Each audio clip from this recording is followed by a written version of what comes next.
ঢাকার নবাবদের এই গোলাপি প্রাসাদটি দেখে কি সাদামাটা মনে হয়? এটা মোটেও সাদামাটা কোনো প্রাসাদ নয়। এই যে এক গম্বুজ বিশিষ্ট প্রাসাদটি দেখতে পাচ্ছেন, যার ভিতরে প্রবেশ করলে আপনার চোখ কপালে উঠবে, নিয়ে যাবে নবাবদের আলিশান জীবনযাপনের সেই সময়ে। তাই তো বলা হতো এই বাড়িটি ছিল ঢাকার সবথেকে বিলাসবহুল জীবনযাপনের স্থান।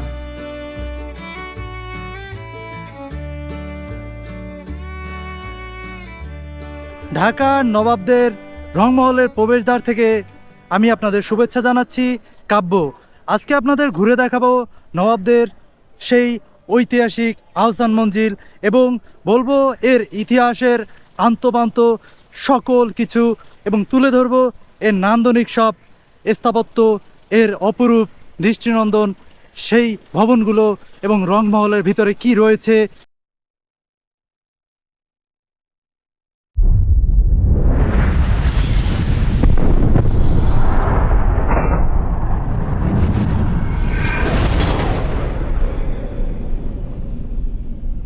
যে বুড়িগঙ্গায় বাংলার শেষ স্বাধীন নবাবের পরাজয়ের অন্যতম ষড়যন্ত্রকারী হসিটে বেগমকে নৌকা ডুবিয়ে হত্যা করে মির্জাফরের পুত্র মিরন, সেই নদীর তীর ঘেঁষেই গড়ে উঠেছিল ঢাকার নবাবদের আলিশান জীবনযাপন। বর্তমানে আকাশ থেকে দেখে পুরান ঢাকাকে কতই না অবাক লাগে, কত ইতিহাসের নীরব সাক্ষী এই শহর। 1904 সালে লর্ড কার্জন এই আহসান মঞ্জিলে অতিথি হয়ে এসেছিলেন এবং 1906 সালে এখানেই মুসলিম লীগ গঠিত হয়েছিল। তাহলে বুঝুন এখানকার গুরুত্ব এবং এখানকার ইতিহাস যে কত সমৃদ্ধ।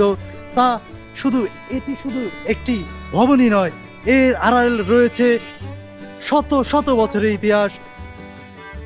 চলুন ঢাকার অন্যতম প্রাচীন ঐতিহাসিক নিদর্শন আহসান মঞ্জিলের ইতিহাসে ঠু মেরে আসি। এক সময় এখানে একটি প্রমোদ ভবন ছিল। এর নির্মাতা ছিলেন মুঘল আমলে ঢাকা, ফরিদপুর ও বরিশাল অঞ্চলের জমিদার শেখ এনায়েতুল্লাহ। তার মৃত্যুর পরে তার পুত্র মতিউল্লাহ এই ভবনটি ফরাসি বণিকদের কাছে বিক্রি করেন। তারা এটাকে বাণিজ্য কুঠি হিসেবে ব্যবহার করতে শুরু করেন। 1835 সালে নবাব আব্দুল গনির পিতা খাজা আলিমুল্লাহ ফরাসিদের কাছ থেকে এই ভবনটি কিনে নেন। তিনি ভবনের আমূল পরিবর্তন করে পুনর্নির্মাণ করেন। এরপরে নবাব বাড়ি হিসেবে স্থায়ীভাবে বসবাস শুরু করেন। পিতার মৃত্যুর পরে নবাব আব্দুল গনি 1872 সালে প্রাসাদটি পুনর্নির্মাণ করেন। এরপরে পুত্র আহসান উল্লাহর নামে প্রাসাদের নাম দেওয়া হয় আহসান মঞ্জিল।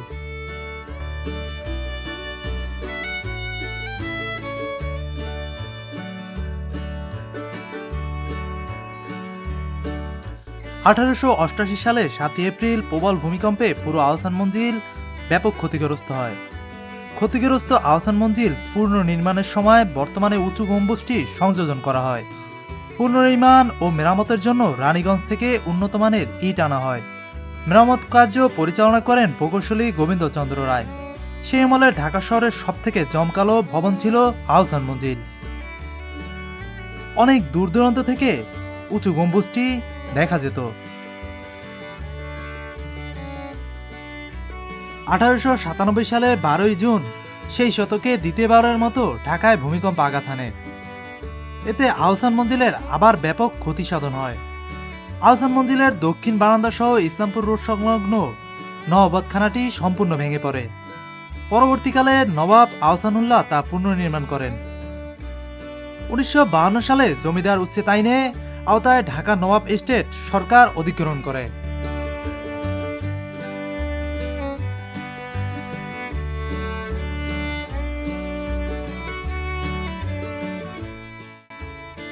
চলুন রংমহলের মধ্যে প্রবেশ করি। রংমহলের মধ্যে প্রবেশের পর দোতলায় ওঠার সিঁড়িটি দেখে যে কারো চক্ষু চরক গাছ হতে বাধ্য। অসাধারণ কাঠের কারুকাজ সিঁড়িটিকে সত্যি অসাধারণ করে রেখেছে।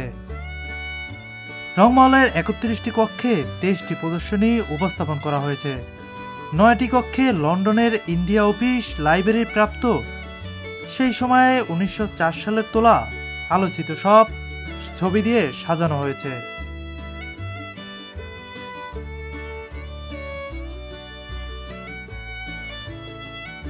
এখানকার তৈজসপত্র দেখলে তো যে কারো চোখ কপালে উঠবে।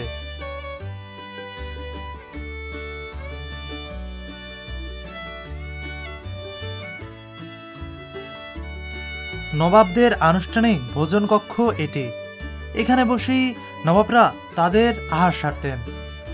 এখানে যে চীনামাটির তৈজসপত্র থেকে কাঠের চেয়ার, আলমারি যা কিছুই দেখতে পাচ্ছেন, সকল কিছুই নবাবদের তখনকার ব্যবহারের জিনিসপত্র।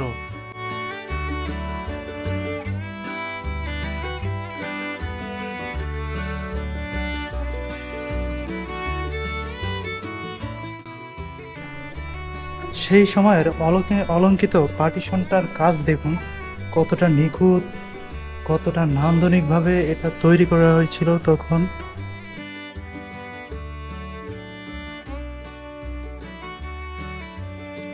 টেবিলটি দেখতে পাচ্ছেন, টেবিলটা যে কতটা আভিজাতে মোড়ানো তা এর চারপাশের কারুকাজ দেখলেই বোঝা যায়।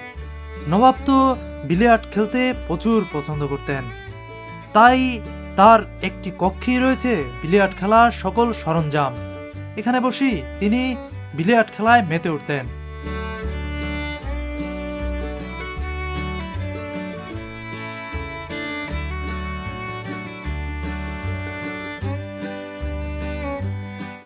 চলুন উপরের প্রদর্শনীগুলোর দিকে চোখ বুলানো যাক। সিঁড়ি থেকে হাঁটতে হাঁটতে নবাবদের ঐতিহ্যের কথা চিন্তা করতেছিলাম। সত্যি তারা কতটাই না বিলাসবহুল জীবনযাপন করতেন। উপরের ঝাড়বাতিটির দিকে লক্ষ্য করুন, কতটা আধুনিক, কতটা সুন্দর ঝাড়বাতি তারা তখন ব্যবহার করতেন। প্রতিটি কামরার যে গ্লাসগুলো ছিল তা সত্যি অসাধারণ। নবাবদের রংমহলের মধ্যে প্রবেশ করলে সাদা সিরামিক্সের অনেকগুলো মূর্তি দেখতে পাওয়া যায়। ভাস্কর্যগুলো সত্যি অসাধারণ, নিখুঁত তার কারুকাজ। এগুলো তৈরি করে আনা হয়েছিল তখনকার বিদেশের এক একটি দেশ থেকে, যেগুলো আজও এখানকার শোভা বৃদ্ধি করছে। এখানকার প্রদর্শনীতে রয়েছে যুদ্ধ অস্ত্র। তখনকার ব্যবহৃত যুদ্ধ অস্ত্রগুলো এখানে তুলে ধরা হয়েছে। দেখুন লোহার উপরে কতটা নিখুঁত কারুকাজ থাকলে এরকম নকশা ফুটিয়ে তোলা যায়।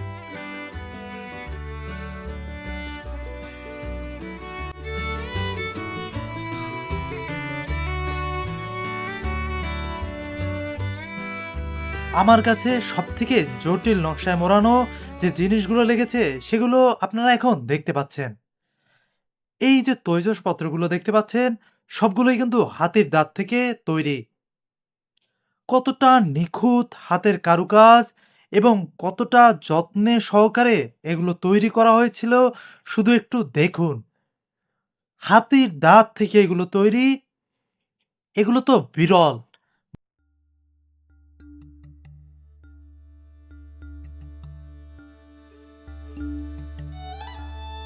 এই যে বৃহৎ কক্ষটি দেখতে পাচ্ছেন, এটি নবাবদের সময় দরবার হল হিসেবে ব্যবহার করা হতো। ঢাকার ঐতিহ্যবাহী পঞ্চায়েত প্রথা অনুসারে নবাবরা এখানে বিচার কার্য পরিচালনা করতেন। নবাব সলিমুল্লাহর প্রতিষ্ঠিত নিখিল ভারত মুসলিম লীগ এবং ঢাকার মুসলিম লীগ প্রতিষ্ঠার সকল কথা আলোচনা এখানেই সেরেছিলেন তখনকার নেতারা। এছাড়া বঙ্গভঙ্গ রদ এবং বঙ্গভঙ্গ করার যে আলোচনা সেটাও এখান থেকেই এসেছিল।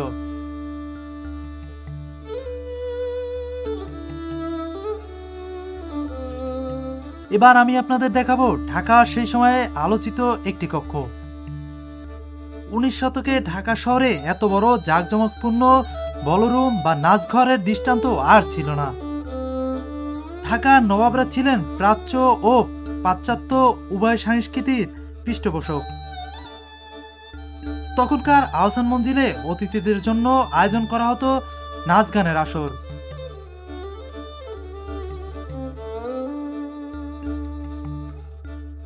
এই যে ক্রিস্টাল এবং রূপার চেয়ারগুলো দেখতে পাচ্ছেন, এখানে বসেই নবাব তখন নাচ গান উপভোগ করতেন।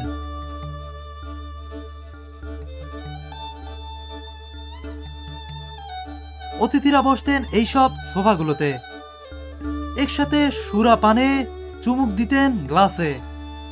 আর চারপাশ বাদ্যযন্ত্র এবং নূপুরের আওয়াজে কেঁপে উঠত।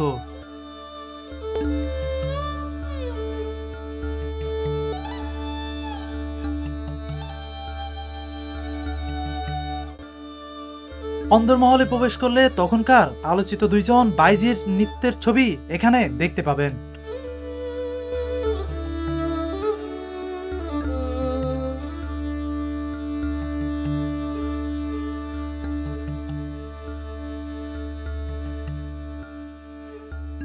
দুই ভবনের মধ্যে অবস্থিত এই যে ব্রিজটির মতো এই দিকে একটু লক্ষ্য করুন। সেই সময়ে দুই ভবনকে কেন্দ্র করে যাতে যাতায়াতের সুবিধার্থে এই ব্রিজটি নির্মাণ করা হয়েছিল, যাতে করে ঝড় বৃষ্টির রাতেও যাতে, এটাই রংমহল। তার পাশেই অবস্থিত অন্দরমহল, এখানেই থাকতেন রানীরা, তার পরিবার, আর এখানেই হতো সেই আলোচিত নাচ গান, আরাম আয়েশের জীবন কাহাকে বলে সেটা এই রংমহলে গেলে বা রংমহলে প্রবেশ করলে আপনি বুঝতে পারবেন। নবাবদের অন্দরমহলের মধ্যে প্রবেশ করলাম। এখানেই বসবাস করতেন তখনকার রানী থেকে নবাবের মা, বাবা, সকলেই, পরিবারের সকলেই এখানে বসবাস করতেন। এখানেও রয়েছে কিছু অসাধারণ জিনিস যেগুলো আপনার মন কেড়ে নিবে। সব থেকে যেটা দেখার জন্য আমি বেকুল ছিলাম সেটা হচ্ছে এই সিন্দুকগুলো। দেখুন, নবাবদের পোশাকার হিসেবে ব্যবহৃত হওয়া এই সিন্দুকগুলো যে কারো মাথা ঘুরিয়ে দিবে।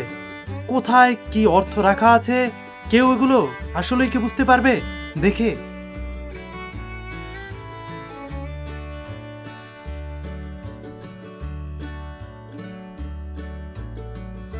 এছাড়াও এখানে রাখা আছে সুরাপানের পাত্র এবং তাদের রান্নাবান্নার পাত্র থেকে শুরু করে মোটামুটি অনেক কিছুই।